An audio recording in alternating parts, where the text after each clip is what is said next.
hope you're having a great day and I hope you're staying safe at home. Today I want to talk about the art of flowing. The art of flowing and glowing. When you start to flow, you automatically start to glow. Because when you flow in a state of flow, anxiety, your problems, your stress, everything seems to be a little bit less significant. People who live in flow, it doesn't mean that they don't have stress. People who live in flow doesn't mean that they don't experience anxiety or problems or negativity. They do, but in their process and in their choice of living with flow, they just don't give it too much of significance, energy, and attention. The moment we pause in our natural flow, all of us are flowing in some way or the other. From the time you wake up to the end of the day, you are flowing, but some flow with resistance. The flow isn't proper. It's like an artery that's filled with plaque. The blood doesn't flow, so the pressure rises, you have cholesterol issues, you can have a stroke because the flow isn't proper, but there is still flow happening. So all of us flow. We all flow. Some of us flow and glow, some of us don't flow and we don't glow because there is resistance in the way that we flow. You're sitting by a river, okay, and you're watching dried leaves fall into the river and they flow. They're just going. They're not stopping in their flow. They're not looking to see what the birds are saying, what's happening around them. They just flow and they follow their path with no significance to what's happening around them. Now, as human beings, we're in a state of flow naturally, but most of us stop this flow with our resistance. Today, we're going to learn simple things that you can do to get into a state of flow. Because like I said, when you learn to live in a state of flow, all of your anxiety, all of your stress tends to get better. In fact, you have more mental clarity to achieve your goals, your dreams, and to actually take certain actions that can reduce your stress and anxiety over time. If you are a business leader or if you're creating a project, okay, if you're a creative leader, but the creative thoughts are not flowing, you can't be successful at what you do. So creative thinkers like to find a place in nature, have a cup of coffee or tea or something that gets them into that state of flow where there is no distraction and all the ideas continue to flow. That's why most people get their ideas when they're amidst nature, when they're doing a walk in the woods, when they're doing a run in nature. All of their ideas start to flow and you just wait back to get that pen and paper to write down all the ideas that you have. So we need the environment around us to create flow. If you're stuck in toxic relationships or you're constantly in a toxic job or with a toxic colleague or a toxic friend circle, there's no way you can flow because you're constantly resisting, trying to protect yourself, trying to use your ego and pride to get you out of situations, to defend you. So that comes in the middle of flow. So the first step of flow is be aware of your self-talk. Self-talk can be constructive and self-talk can also be destructive. Negative self-talk like, oh, I'm so fat, no one will love me. Oh, I'm stupid, I'm dumb, I keep doing these things. I'm not worthy of love. No one is ever going to love me. I will never find love again. All of this is negative self-talk, which becomes your own obstacles towards flowing in life.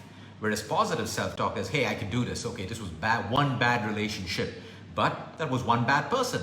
There are so many out there. Everyone's not going to have to be the same way as the previous person. Or positive self-talk. Yeah, my body's sick right now, but it has the capability to heal. Okay, I may not be so smart at this, but these are my strengths. Let me optimize them. So positive self-talk can help you to get into flow.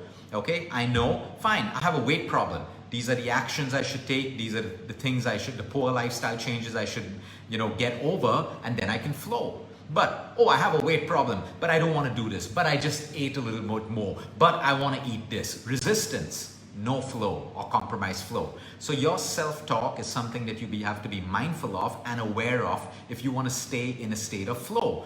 Which brings me to the second point, which is awareness.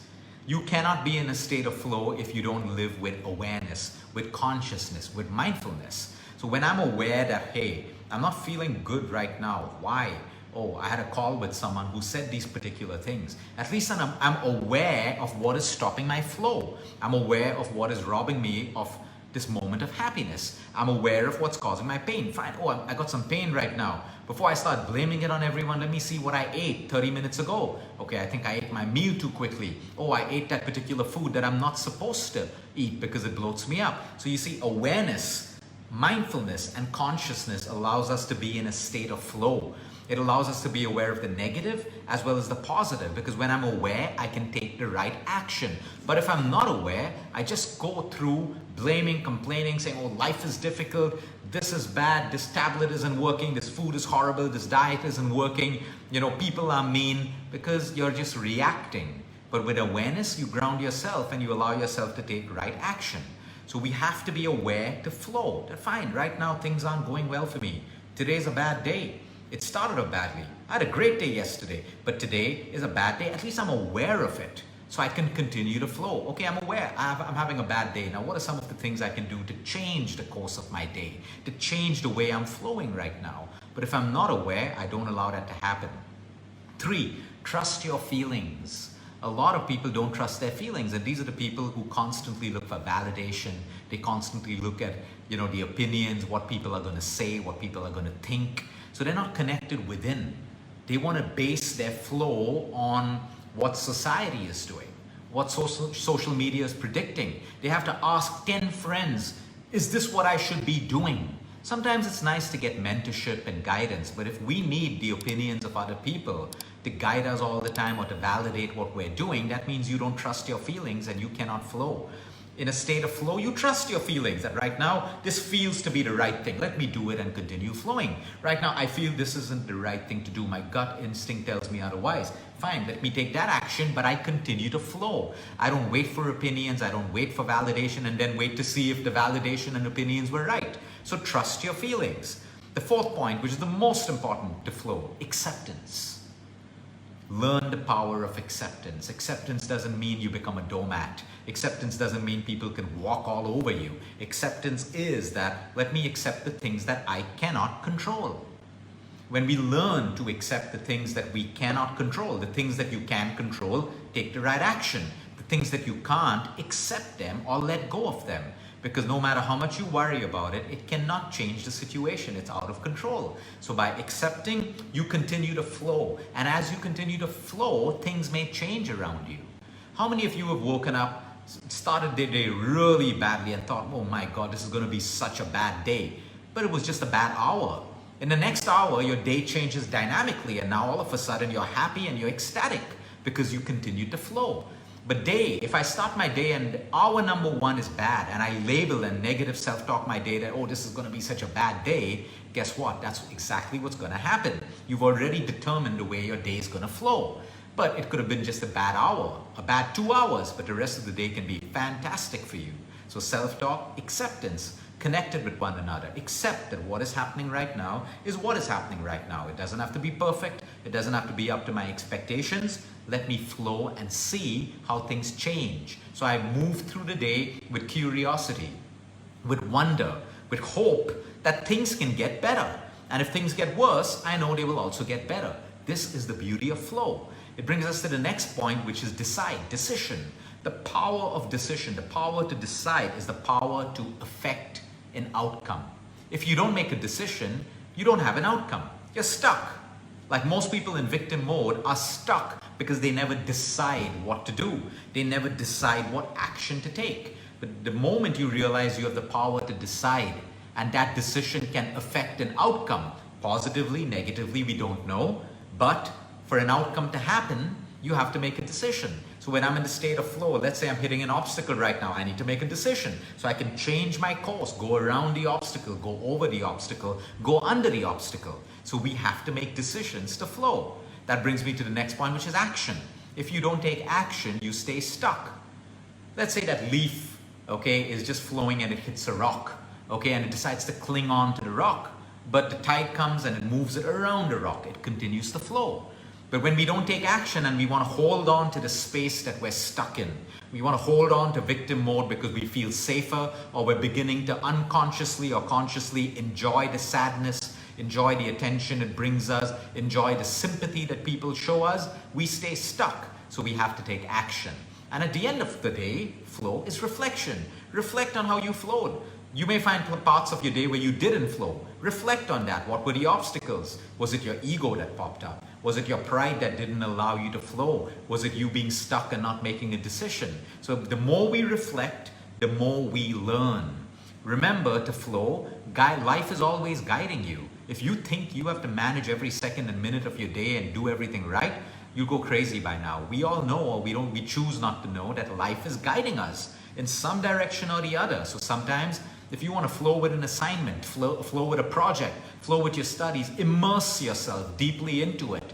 So let's say I have a project right now and I immerse myself, but I constantly keep looking at my phone. Which notification have I got? Scroll down social media. I can't flow. I break the flow of my thought and I break the flow of my action. So that's called deep work. When you immerse yourself into deep work, you flow, you finish. Immerse yourself in a workout. Don't keep looking at your phone to see whose body is better than yours. You have a workout, immerse yourself into it. Flow with the exercises, flow with the action. Get into a possibility of flow with everything that you do. You will find that you finish the task way faster than other people. It will be effective for you and you get a sense of fulfillment. So remember, life is always guiding you, and try to live as though everything that's happening to you right now in your life is happening for the right reason. Now you may say, hey Luke, but I'm sick. So who said you should never be sick? Oh Luke, but I'm unhappy. But who said you should never be unhappy? Sometimes this unhappiness or the sickness is a reminder for you to change your lifestyle, to get better. Of course, there are some unfortunate things that happen that's beyond our control. It's destiny. We have no control over that, but it doesn't mean that we should not live with that belief that whatever is happening for me right now is happening for the right reason. And that's what gets you into a state of flow. You learn to accept, you learn to let go, you learn to acknowledge, and that is flow. When you learn to flow everything, you can be in chaos. The world is in chaos right now. But so many people are still calm. So many people are still going with the flow. People are flowing, even though they've lost loved ones, they've lost family members, but they choose to continue flowing because there's nothing else that you can do. So there are two kinds of people.